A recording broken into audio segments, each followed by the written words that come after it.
Philippe Audouin, bonjour. Bonjour. Vous avez participé au grand débat portant sur l'innovation. En quoi l'innovation est-elle importante pour un directeur financier ? Alors l'innovation est parfois connotée de façon positive, parfois de façon négative. On pense tous à ces produits qui ont donné lieu au subprime par exemple ou des choses comme ça.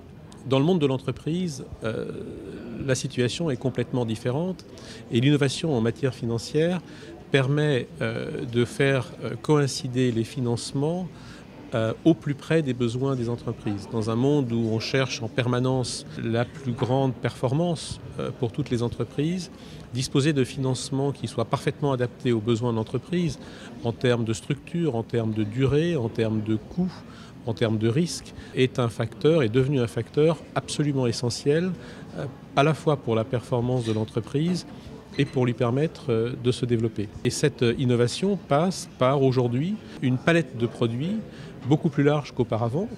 On a en Europe encore d'ailleurs environ 75% des financements d'entreprises qui proviennent des banques, donc des financements dits intermédiaires, 25% étant des appels directs au marché sous des formes diverses. Aux États-Unis, la proportion est inversée. Je ne pense pas qu'on arrivera à cette proportion inversée en Europe et ce n'est pas forcément souhaitable parce que notre environnement économique est différent.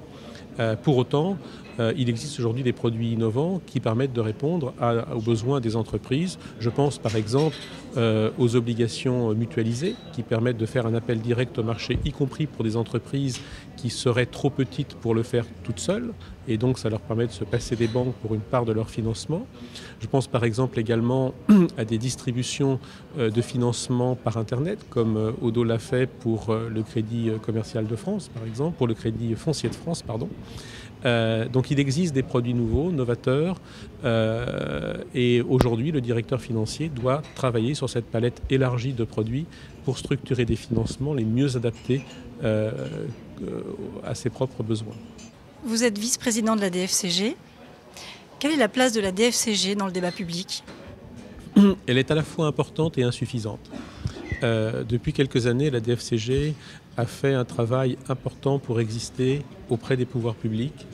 Ça a passé par la participation à des grands débats nationaux. La DFCG, par exemple, avait contribué à la réflexion sur le pacte pour la compétitivité et l'emploi présidé par le commissaire général Louis Gallois. La DFCG organise des rencontres très régulières avec des parlementaires, avec des membres des cabinets ministériels, et ce sont des occasions d'échange sur des thèmes qui sont importants pour nos adhérents, parce que la DFCG, encore une fois, c'est pas une association qui existe ex nihilo, elle existe pour et par ses adhérents, et donc elle les représente. Les enquêtes d'ailleurs que nous faisons régulièrement servent à alimenter ce dialogue avec les pouvoirs publics. Donc beaucoup de choses ont été faites. Pour autant, il en reste, à mon avis, encore beaucoup à faire.